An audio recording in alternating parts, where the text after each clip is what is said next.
Welcome to the Year 9 Parents Event for Options.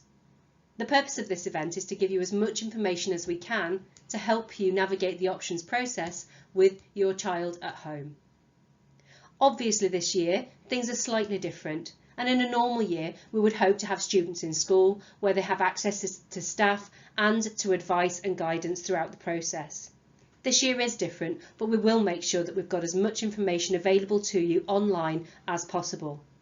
Throughout the process, you'll also be able to contact your tutor, subject teachers, Mr Davis, the Head of Academic Progress, or myself, Sarah Peacock, the Head of Sixth Form and Assistant Head Teacher at the school. The Year 9 options are a really exciting part of any student's school career. It's their opportunity to tell us which subjects they would prefer to study as part of their GCSE portfolio. The process does take some time, and we will begin this week and it will end in the summer term. The process will begin with you receiving an options book from us in the post. There's also a copy available online from today, which you can view at your leisure. On Thursday, you'll receive an email link to an online survey. This is the place where students will be able to indicate to us the subjects they would prefer to study at GCSE. When we have this information, then we'll be able to start to build a curriculum for next year which meets as many of the students' first and second preference choices as possible. It is really important as you complete the survey that for the open option subjects you choose in order of preference. This will enable us to build a curriculum which meets the first and second preferences for as many students as possible. This isn't always the case, and if you are affected by this, then we will be in touch with you to discuss the potential choices that you can make. Following the completion of the options survey, there'll be a period of consultancy where we can discuss any issues arising and confirm subject blocks. Later in the spring, we'll be able to confirm the subjects that your son or daughter will take as part of their exam portfolio. There are some common misconceptions as we go through the options process, and I'll try and explain them to you now. Some students believe they'll always get their first choice, and because of the restrictions based on the school timetable and staffing, this isn't always possible. As I've said, we will make sure that we get in touch with you and discuss this where it arises. Sometimes there's not enough students for a course to run. Again, if this is the case, we will be in touch to discuss the alternatives available. Some students think that there's always a free choice, and obviously this isn't the case. The government does set out a curriculum that all students must follow, and there are some subjects which you must study. Obviously, English language and English literature form part of this, as do maths and science. All students must also choose at least one humanity, so history or geography. Throughout the process, you may hear the term English Baccalaureate. This is a guide to help us make sure that the students have got the subjects that they need to progress further post-GCSE. It includes English, maths, science, a language and a humanity. And the purpose of this is to ensure that students access a broad and balanced curriculum. Some students will be required to study a language, and this is usually for young people who are in either Set 1 or Set 2. And there will be some others involved in this as well. If you are eligible for a compulsory language, then this will be clear on your options survey. If you don't have to take a language as a compulsory subject, then they are still available to you as open options, and you'll see these as you progress through your survey. Please make sure that you do use the survey link that's sent to you and not one for somebody else, because they are personalised to make sure that you've got the right choices for you. Sometimes exam boards don't allow certain combinations of subjects. Once you've made your choices, we will go through these, and if you are affected by this, again we'll be in touch to make sure that you know the alternative subjects. We ran an assembly late last term before the students left us. It was important at that point to explain to students how they should make their decisions for GCSE options.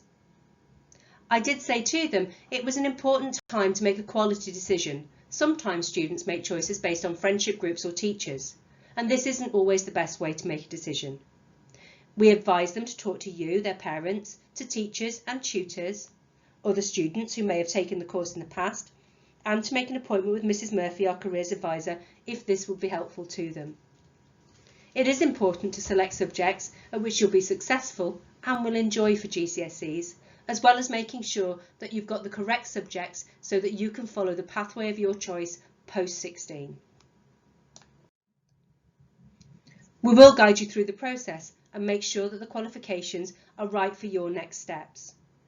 Later this week, you'll be receiving a link to a website called Qdos, which is a careers advice and guidance programme, which will help you to make some quality decisions. We'll also talk to you about the subject choices that you've made to make sure that you've got the greatest chance of being successful and achieving your targets. It's wise to think about the subjects which you enjoy now and the subjects in which you're doing really well. It's always easier to study a subject at GCSE if you enjoy it. There are some subjects which are core, as I've already mentioned: English language and literature, maths and science. All students will also take PE, compulsory but without an exam, and elements of citizenship through our March as Futures programme as they progress through Key Stage 4. All students will have to take one compulsory humanities choice, either history or geography. If you want to take both, then you are able to do this in the open option choice as well. Some students, as I've already mentioned, will have a language as compulsory. This is typically students in either set 1 or 2, but some may be involved in this in other sets as well. This is important because doing a language will help you to access opportunities post-16. Computer science is one of the subjects which we refer to as one of our restricted subjects, and this is because it is seen as a challenging academic subject. We would normally suggest that students should be achieving a minimum of a grade 6 in maths and or science, but there are some students who won't be doing this who may still be eligible for the course because they've shown throughout Key Stage 3 an aptitude for computer programming. If you're interested in this course but not sure whether you'll be eligible or not, please contact Mrs. Geddes, the Director of ICT, and she will advise you.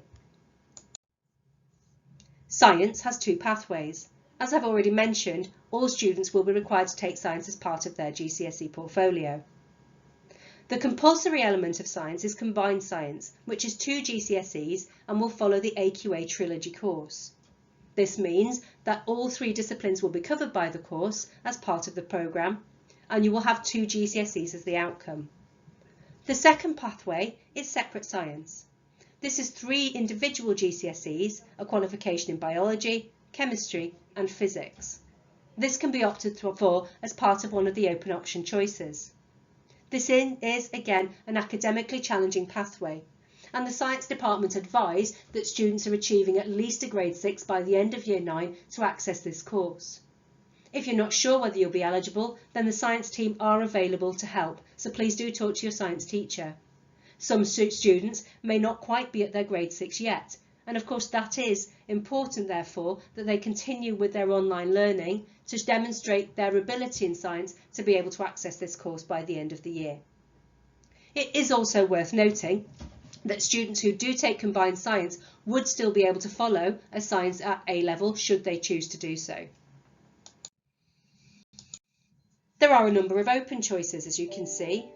All of these are available to all students. We will ask you to make 4 choices and express them in order of preference on the survey. We will try to make sure that students get either their first or their second preference choice.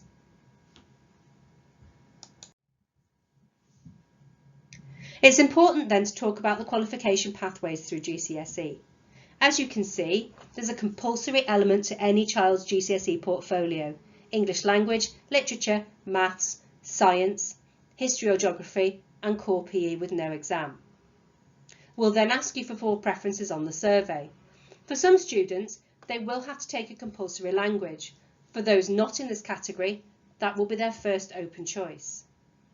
Some students may choose to take separate science as one of their open choices. If not, again, there is a second open choice. And all students will have 1 free choice, regardless of whether they choose separate science or a compulsory language, in their third option block.